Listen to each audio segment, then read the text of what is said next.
కాటా కేసేటివి SP గారు రావాలి, SP గారి కోసం ఈరోజు అక్కడ పెట్టిస్తాను అయితే చేయడండి సార్. అంటే ఎంట్రన్స్లో పెట్టాము.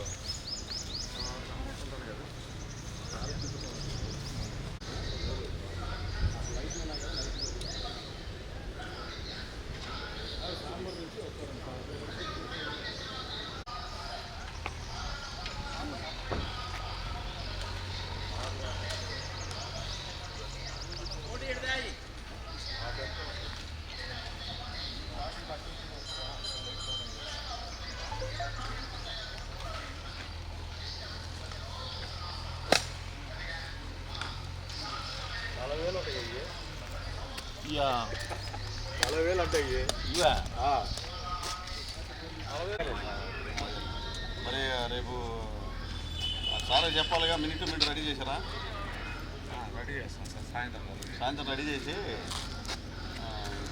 మినిట్ టు మినిట్ ప్రోగ్రామ్ చెప్పాలి. అదే సార్.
ఈరోజు మనము ఒంగోలు టౌన్లో నాయిస్ పొల్యూషన్కి సంబంధించి అట్లాగే రోడ్ సేఫ్టీ పాయింట్ ఆఫ్ వ్యూలో కూడా మనం కంటిన్యూస్గా స్పెషల్ డ్రైవ్ టేకప్ చేసి నాయిస్ పొల్యూషన్ సంబంధించి ఎక్కడైతే ఈ సైలెన్సర్స్ ప్రాపర్గా లేకుండా బాగా ఎక్కువ నాయిస్ వస్తున్నటువంటి సైలెన్సర్స్ ఉన్నాయో అవన్నీ కూడా రిమూవ్ చేయించడం, అవన్నీ కూడా ఈరోజు రిమూవ్ చేయించినవన్నీ కూడా ఈరోజు మనము ఇదంతా డెస్ట్రాయ్ చేయడం జరిగింది. లాస్ట్ 4 months నుంచి చూస్తే దాదాపు 100 పైగా సైలెన్సర్లు మనం తీసుకొని వచ్చి వాటన్నిటిని కూడా ఈరోజు డెస్ట్రాయ్ చేయడం జరిగింది. అలాగే రీసెంట్గా మన దృష్టికి వచ్చిన విషయం ఏంటంటే చాలామంది వాళ్ళ 2 వీలర్స్కి కావచ్చు, ఈ ఆటోస్కి కావచ్చు, ఈ ఎల్ఈడి ఫోకస్ లైట్స్ అంటే వాటికి వచ్చేటటువంటి రెగ్యులర్ లైట్లు కాకుండా ఎక్స్ట్రా ఫోకస్ కోసం అని చెప్పి ఎల్ఈడి లైట్స్ పెడుతున్నారు. అవి పెట్టడం వల్ల ఎదురు వచ్చే వ్యక్తికి రోడ్డు సరిగా కనపడకపోవటం, ఆ లైట్ కండిషన్ వల్ల రోడ్డు మీద జడ్జిమెంట్ లేకపోవడం, దానివల్ల కూడా యాక్సిడెంట్స్ జరుగుతున్నాయని చెప్పి మనకు దృష్టికి రాగా దాని మీద కూడా లాస్ట్ 3 daysలో కూడా స్పెషల్ డ్రైవ్ టేకప్ చేశాము. అవి కూడా దాదాపు మనం 400 దాకా LED lamps, extra focus lamps అన్నీ కూడా రిమూవ్ చేయించడం జరిగింది. అవి కూడా ఈరోజు కూడా మనము వాటిని కూడా డెస్ట్రాయ్ చేస్తున్నాము. సో ఈ సందర్భంగా మా టౌన్ డివైఎస్పీ గారు, తర్వాత పోతే టౌన్ ఇన్స్పెక్టర్స్ అండ్ ముఖ్యంగా ఇన్స్పెక్టర్ ట్రాఫిక్ కూడా దీని పట్ల కంటిన్యూస్గా ఫోకస్ తోటి డ్రైవ్ చేస్తూ ఉన్నారు. దీనివల్ల కొంత మనకు నాయిస్ పొల్యూషన్ సంబంధించి సైలెన్సర్స్ ఇది కూడా తగ్గింది. అండ్ రానున్న రోజుల్లో ఈ ఫోకస్ ల్యాంప్స్ యొక్క ఇది కూడా తగ్గించే విధంగా చేస్తానని చెప్పి తెలియజేస్తున్నాను.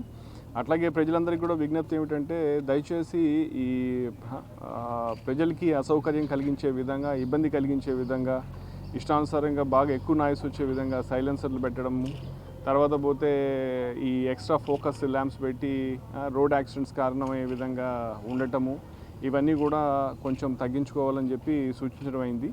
అలాగే ఈ రోడ్ సేఫ్టీకి సంబంధించి కూడా మనం కంటిన్యూస్గా డ్రైవ్ చేస్తున్నాము. యాక్సిడెంట్స్ లేకుండా ఉండే విధంగా కూడా తగ్గించే విధంగా కూడా మనం ఎన్నో చర్యలు తీసుకున్నాం. అదే ఆ డైరెక్షన్లో ఈవెన్ పబ్లిక్ కూడా పోలీసు వారికి సహకరించి కొంచెం హెల్మెట్ ధరించే విధంగా, రాంగ్ సైడ్ హైవేస్ మీద రాంగ్ సైడ్ వచ్చేసి యాక్సిడెంట్స్ అయ్యే విధంగా డ్రైవింగ్ చేయటం, తర్వాత రోడ్ లేన్ డిసిప్లిన్ లేకుండా ఎట్లా పడితే అట్లా ఓవర్టేక్ చేయాలన్నా ఇదిలో పోయి యాక్సిడెంట్ అయ్యి చనిపోవడం, ఇట్లా ఇవన్నీ కూడా కొంచెం ప్రజలు ట్రాఫిక్ వీటి పట్ల, రోడ్ డిసిప్లిన్ పట్ల కొంచెం అవగాహన పెంచుకొని దయచేసి యాక్సిడెంట్స్ నివారించే దీంట్లో పోలీసులతో పాటు సహకరించాలని చెప్పి విజ్ఞప్తి చేస్తున్నాను. ఈ విధంగా ఈ న్యూసెన్స్ తగ్గించేదానికి కృషి చేసినటువంటి మా అధికారులందరికీ కూడా నా అభినందనలు తెలియజేస్తున్నాను.